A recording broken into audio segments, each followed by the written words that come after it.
అన్నదాత అన్నదాత మీ అన్నదాత చెమటోడ్చి ఆహారాన్నందించే రైతన్నా అనునిత్యం నీ కండదండగా నిలిచే నేస్తం ఎవరన్నా అన్నదాత అన్నదాత మీ అన్నదాత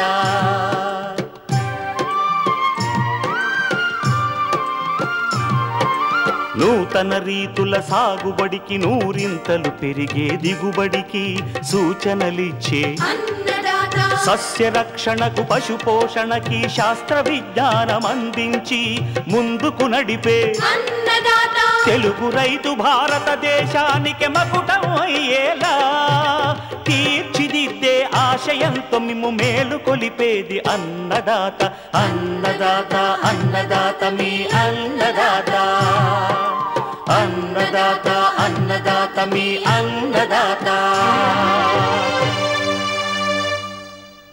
అన్నదాత ప్రేక్షకులకు నమస్కారం. ఈనాటి ముఖ్యాంశాలు: వేసవిలో పాలీ హౌజ్లలో సాగు చేసుకోదగ్గ కూరగాయలు, పంటల్లో పక్షుల బెడద నివారించుకునే మార్గాలు, వేసవి నువ్వులో చీడపీడలు నివారణ,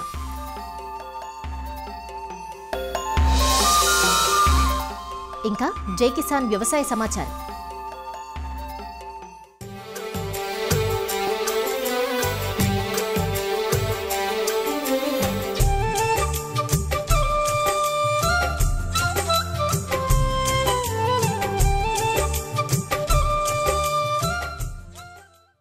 వాతావరణ ప్రతికూలతల నడుమ పెరుగుతున్న జనాభాకు సరిపడా ఆహార పదార్థాలను అందించాలంటే రైతుకు కత్తిమీద సామే.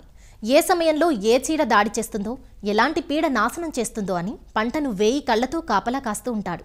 ఇన్ని జాగ్రత్తలు చేపట్టినా చీడపీడల బారి నుంచి తప్పించుకోలేకపోతున్నాడు. ఇలాంటి పరిస్థితుల్లో రక్షిత సాగు విధానాలు రైతుకు కొంత ఊరట కలిగిస్తున్నాయి. ఆరంభపు పెట్టుబడులు భారీగా ఉంటున్నా ఆనక నాణ్యమైన దిగుబడులు సాధించే అవకాశం ఎక్కువగా ఉంటుంది.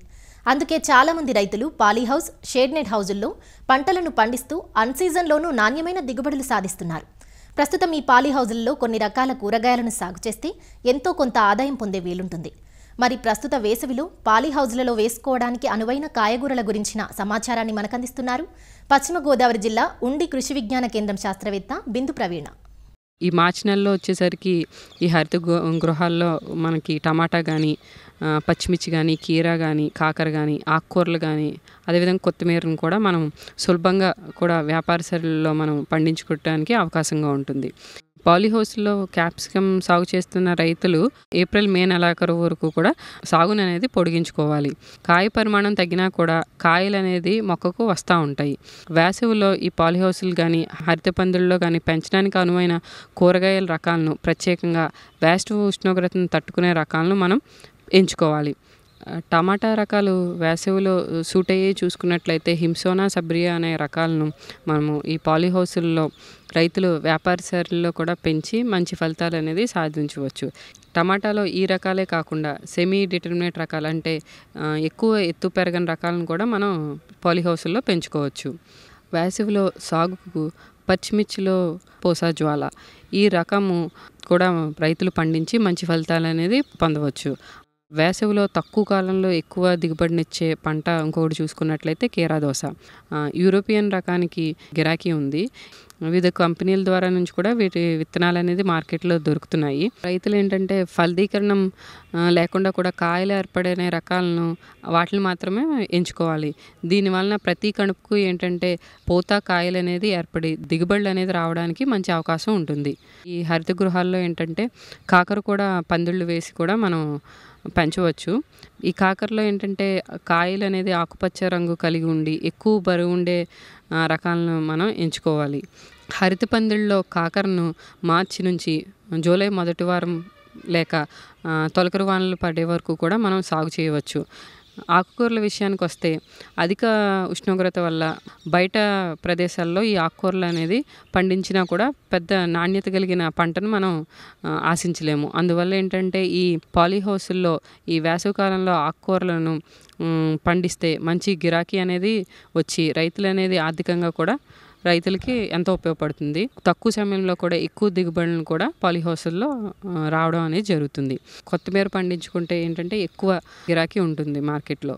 ప్రస్తుతం కొత్తిమీరలో 3 నుంచి 4 సార్లు కోయగలే రకాలు మార్కెట్లో అందుబాటులో వచ్చాయి. అదేవిధంగా దీనికి ఏంటంటే ఎకరానికి 20 నుంచి 22 కిలోల విత్తనం అవసరం అవుతుంది. ఎకరం పొలం కూడా 3 నుంచి 4 సమాగాలు చేసుకుని వారం రోజుల వ్యవధిలో కూడా మనం విత్తుకున్నట్టయితే వేసవి చివరి వరకు కూడా మనం కొత్తిమీర అనేది మార్కెట్కి సరఫరా చేసి అధిక దిగుబడిని అనేది ఆశించవచ్చు.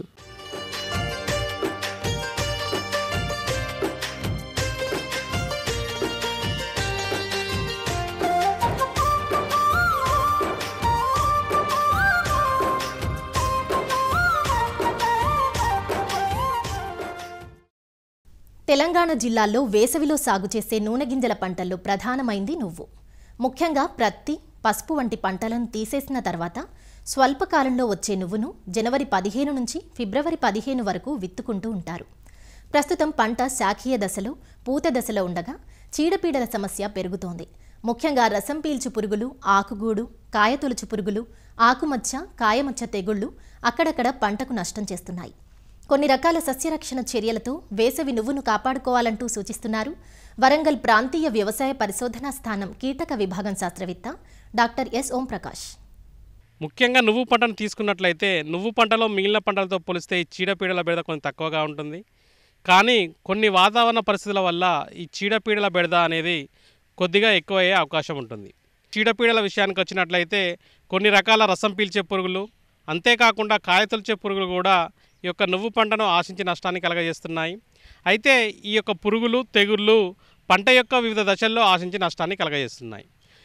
ఈ యొక్క రసం పీల్చే పురుగుల్లో ఈ యొక్క పచ్చదోమ ఉధృతి కూడా ఎక్కువగా ఉండే అవకాశం ఉంటుంది. కావున ఈ పచ్చదోమ అదేవిధంగా పేనుబంక నివారణకు మనము కొన్ని రకాల జాగ్రత్త చర్యలు లేదా సస్యరక్షణ చర్యలు చేపట్టాలి. అందులో భాగంగా ఈ యొక్క పురుగుల ఉధృతిని కనుక మనము ఆకులపై కానీ కొమ్మలపై కానీ గమనించినట్లయితే ఎసిఫేట్ అనే మందును 1.5 గ్రాములు లీటర్ నీటికి లేదా తొలి దశలో అయితే వేప సంబంధిత నూనె 5 మిల్లీలీటర్ల లీటర్ నీటి కలిపి పిచికారీ చేసుకోవాలి. అంతేకాకుండా నువ్వు పంటలో ప్రధానంగా మనం గుర్తుంచుకోవాల్సిన విషయం ఏమిటంటే ఈ కొమ్మ మరియు ఈ కాయతొలిచే పురుగు ఎక్కువగా ఉంటుంది. దీన్నే మనము ఆకుగూడు పురుగు మరియు కాయతొలిచే పురుగు అని అంటాము. ఈ పురుగు అనేది తొలి దశలో ముఖ్యంగా ఆకుల దశలో ఆశిస్తుంది, అదేవిధంగా పూత దశలో ఆశిస్తుంది. చివరికి మనకు కాయలు ఏర్పడిన తర్వాత ఈ కాయలను కూడా ఆశించి నష్టాన్ని కలగజేస్తూ ఉంటుంది. కావున ఈ యొక్క నువ్వు పంటలో వచ్చే ఆకుగూడు మరియు కాయతొలిచే పురుగును ఈ యొక్క లక్షణాల ఆధారంగా సరైనటువంటి సమయంలో గుర్తించి సస్యరక్షణ చర్యలు చేపట్టాలి. దీనికోసం రైతు సోదరులందరూ ఈ యొక్క ఎసిఫేట్ అనే మందును 1.5 గ్రాముల లీటర్ నీటికి లేదా ప్రొఫినోఫాస్ అనే మందును 2 మిల్లీలీటర్లు లీటర్ నీటికి కనుక కలుపుకొని పిచికారీ చేసుకున్నట్లయితే ఈ పురుగు ఉధృతి ఎక్కువగా కాకుండా ఈ యొక్క పంటను మనము ఈ పురుగు బారి నుంచి కాపాడుకోవచ్చు. అంతేకాకుండా ముఖ్యంగా కొన్ని రకాల తెగుళ్ళు కూడా ఆశించి ఈ యొక్క నువ్వు పంటకు నష్టాన్ని కలగజేసే అవకాశం ఉంటుంది. పంట ఎదిగిన తర్వాత ఈ యొక్క ఆకులపైన అంతేకాకుండా కాయలపైన మచ్చలు ఏర్పడే అవకాశం ఉంటుంది. ఈ విధంగా కాయలపైన మచ్చలు, ఆకులపైన మచ్చలు కనుక మనం గమనించిన వెంటనే సస్యరక్షణ చర్యలు చేపట్టాలి. ఇందులో భాగంగా రైతు సోదరులందరూ ఈ కార్బెండిజమ్ ప్లస్ మ్యాంకోజెబ్ అనే మందును మనము 2.5 గ్రాములు 1 లీటర్ నీటికి కలుపుకొని పిచికారీ చేసుకున్నట్లయితే ఈ యొక్క ఆకులపైన అదేవిధంగా ఈ యొక్క కాయలపైన వచ్చే మచ్చలను కూడా నుండి పంటను కాపాడమే కాకుండా దిగుబడులు పొందడానికి ఆస్కారం ఉంటుంది. ఈ విధంగా ఈ యొక్క వేసవి పంటలో ముఖ్యంగా మనకు వచ్చే ఈ చీడపీడలు అదేవిధంగా తెగుళ్లను సకాలంలో గుర్తించి సస్యరక్షణ చర్యలు కనుక చేపట్టినట్లయితే ఈ నువ్వు పంటలో అధిక దిగుబడులు పొందడానికి ఆస్కారం ఉంటుంది.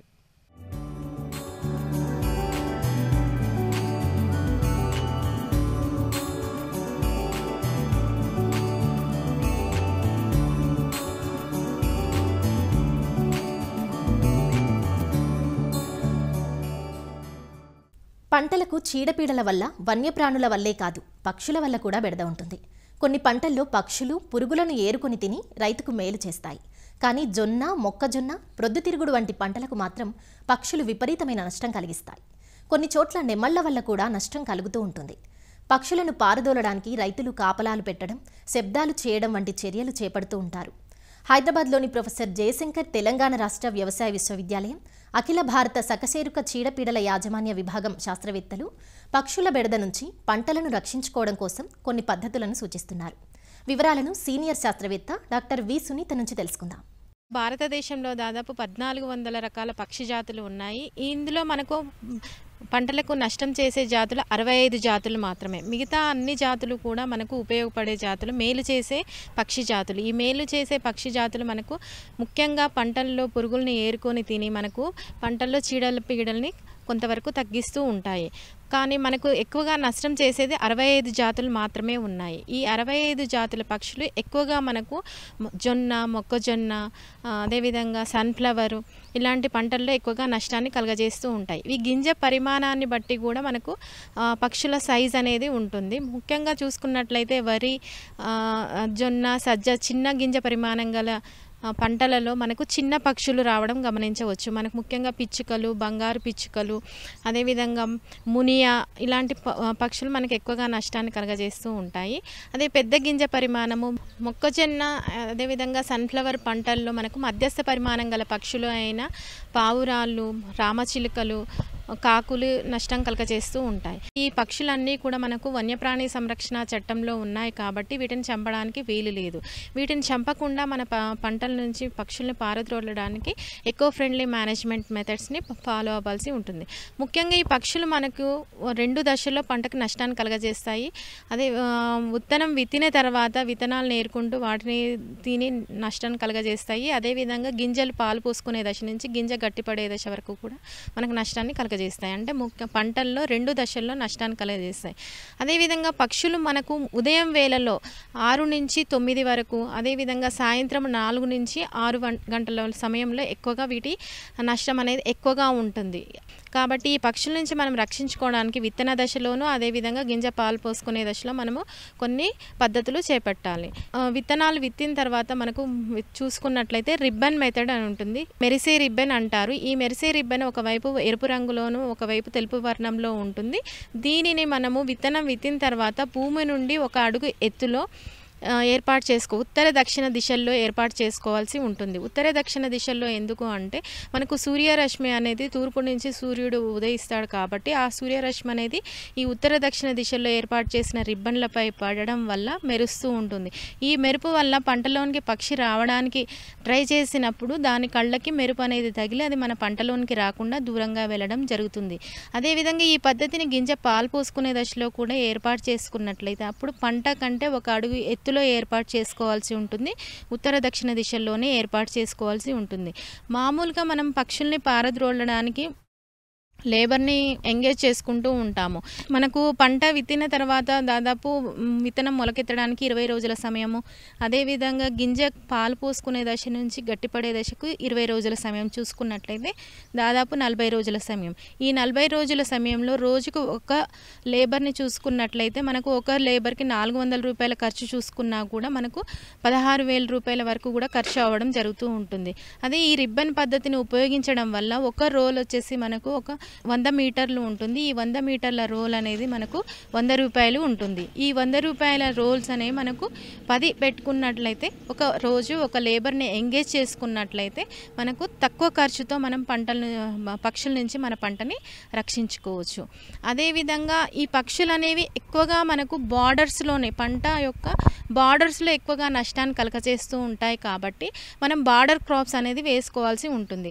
బార్డర్ క్రాప్స్ అంటే మనము జొన్న, మొక్కజొన్న, సజ్జ పంటలు వేసుకున్నప్పుడు దాని చుట్టూ కూడా పశుగ్రాస పంటల్ని 4-5 వరుసల్లో ఒత్తుగా వేసుకున్నట్లయితే ఈ పక్షులు మనకి ఎక్కువగా బార్డర్స్లో డ్యామేజ్ చేస్తాయి కాబట్టి ఈ బార్డర్లో ఉన్న పశుగ్రాస పంటలో ఉన్న గింజల్ని తింటాయి. అవి లోపలికి వెళ్ళవు కాబట్టి లోపల ఉన్న మన పంట అనేది రక్షించబడుతుంది. ఈ పద్ధతి వల్ల ఏంటంటే మనకు పశుగ్రాసము పశువులకు ఉపయోగించుకోవచ్చు. అదేవిధంగా మన పంట అనేది రక్షించబడుతూ ఉంటుంది. అంతేకాకుండా ఈ మధ్యకాలంలో మనకు శబ్దం చేసే పరికరం అనేది ఉంటుంది. దాన్ని ఈ కెనాన్ అంటారు. ఈ కెనాన్లో మనం ఏంటంటే రకరకాల శబ్దాలు అంటే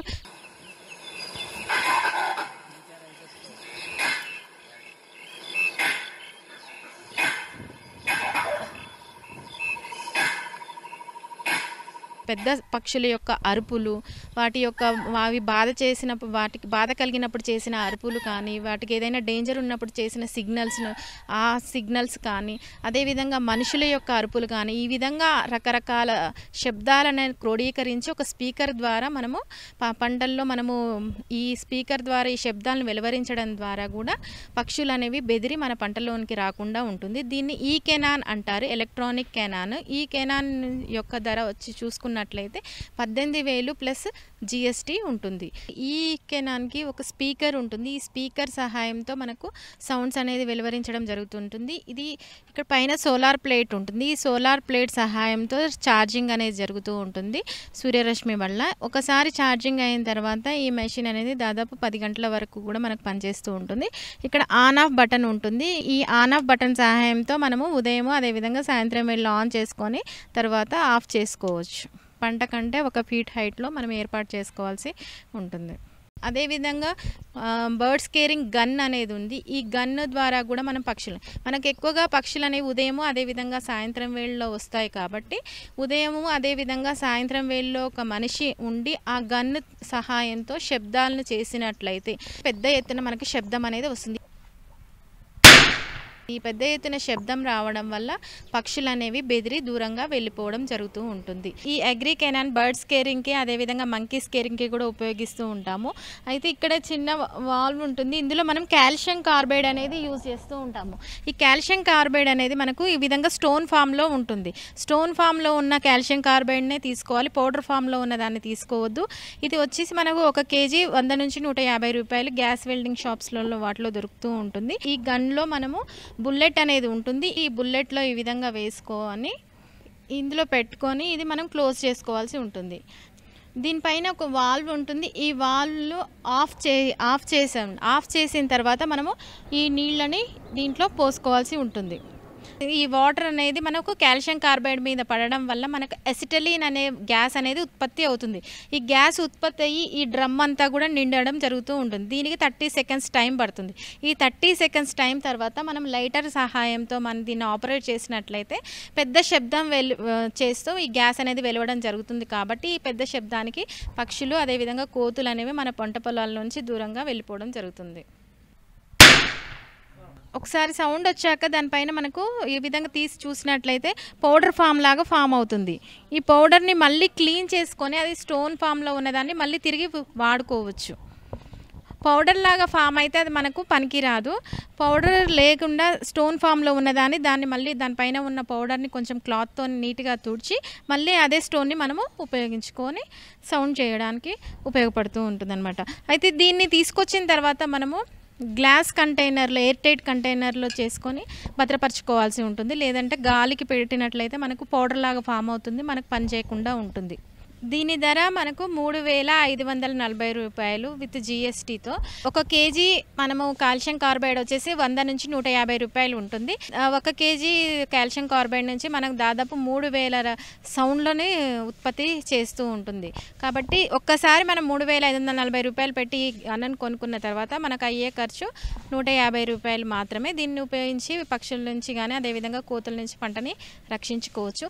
అయితే చాలామంది రైతు సోదరులు దీన్ని చూసి ప్లాస్టిక్ PVC పైపుల సహాయంతో గన్ను తయారు చేస్తూ ఉన్నారు. కానీ అది కొంచెం ప్రమాదకరమైంది. ఎందుకంటే అది ప్లాస్టిక్ కాబట్టి ఆ మంటకి అది కరిగిపోయే అవకాశం ఉంటుంది. అది మంట అనేది వెనక్కి వచ్చే అవకాశం ఉంటుంది. ఈ విధంగా ఒక రైతు చేయడం వల్ల ఆయన కళ్ళు అనేది పోవడం జరిగింది. కాబట్టి అది సూచించదగినది కాదు. ఇది తక్కువ రేటు ఉన్నది కాబట్టి దీన్ని కొనుక్కొని ఉపయోగించాల్సిందిగా కోరుచున్నాం. ఈ మధ్యకాలంలో మనకు నెమళ్ళ వల్ల కూడా పంటకు ఎక్కువగా నష్టం జరుగుతూ ఉంటుంది. మరీ ముఖ్యంగా కూరగాయ పంటల్లోనూ అదేవిధంగా ధాన్యం గింజల పంటల్లోనూ ఎక్కువగా నష్టాన్ని కలుగజేస్తాయి. ఇవి విత్తనాలు విత్తినప్పుడు అదేవిధంగా పంట కోతకు వచ్చినప్పుడు కూరగాయల్లో కాయలు అయినప్పుడు కూడా మనకు నష్టాన్ని ఎక్కువగా కలుగజేస్తూ ఉంటాయి. ఇది జాతీయ పక్షి అదేవిధంగా వన్యప్రాణి సంరక్షణ చట్టంలో ఉండడం వల్ల నెమళ్ళను చంపడానికి వీలు లేదు. కాబట్టి మనము ఈ కొబ్బరి తాడు లేదా సుతిలి తాడును ఉపయోగించుకొని మనము నెమళ్ళ బారి నుంచి మన పంటల్ని రక్షించుకోవచ్చు. ఇది విత్తనాలు విత్తినప్పుడు మనము 1 అడుగు దూరంలో ఒక అడుగు దూరం అడ్డము, అదేవిధంగా నిలువుగా అంటే భూమి నుంచి ఒక అడుగు ఎత్తులో దీన్ని డబ్బా షేప్ మాదిరిగా ఏర్పాటు చేసుకోవాల్సి ఉంటుంది. ఆ విధంగా పెట్టుకున్నప్పుడు పక్షి అనేది ఎగురుకుంటూ లోపలికి వస్తుంది. వచ్చిన తర్వాత దానికి పొడవైన కాళ్ళు ఉండడం వల్ల ఆ డబ్బాలాగా ఉన్న ఈ తాళ్ళు అనేవి దాని కాళ్ళకు తగలడం వల్ల అది భయభ్రాంతులకు గురయ్యి దూరంగా వెళ్ళిపోవడం జరుగుతుంది. అది విత్తనాలు జర్మినేషన్ వచ్చాక మనకు మధ్యలో ఇంటర్ కల్టివేషన్ ఆపరేషన్స్కి ఇబ్బంది అవుతుంది కాబట్టి ఆ విత్తనాలు జర్మినేషన్ వచ్చాక మనం ఈ కొబ్బరి తాడును తీసేయడం జరుగుతుంది. అదే కాయలు వచ్చినప్పుడు, అదేవిధంగా గింజలు వచ్చినప్పుడు కూడా మనకు నష్టాన్ని కలగజేస్తూ ఉంటాయి కాబట్టి ఆ సమయంలో ఇవి ఏంటంటే పక్షులు ఎక్కువగా లోపలికి వెళ్ళడానికి ఇష్టపడదు.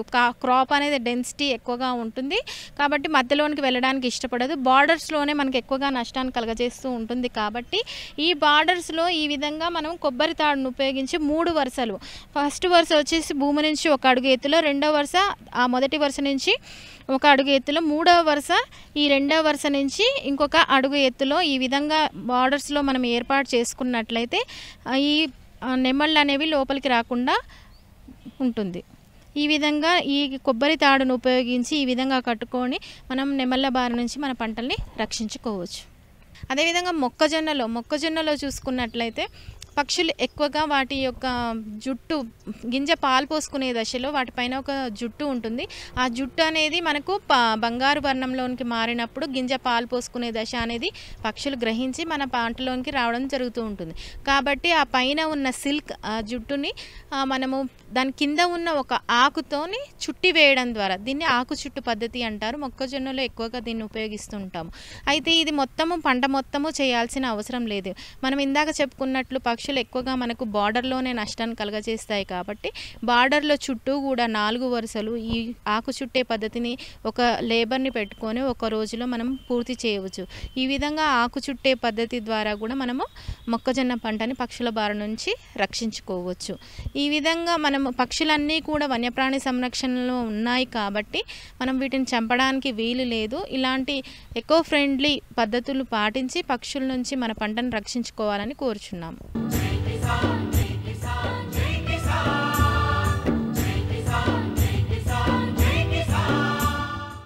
వ్యవసాయ సమాచారం ఇప్పుడు జై కిసాన్లో చూద్దాం. పెరిగిన కోకో గింజల ధరలు గోదావరి జిల్లా రైతులకు ఊరట కలిగిస్తున్నాయి. ఈ ఏడాది దిగుబడులు తగ్గినప్పటికీ ధరలు ఆశాజనకంగా పలకడంతో రైతులు సంతోషం వ్యక్తం చేస్తున్నారు. ఉభయ గోదావరి జిల్లాల్లో ప్రధానంగా పండించే వాణిజ్య పంటలలో కోకో కూడా ఒకటి.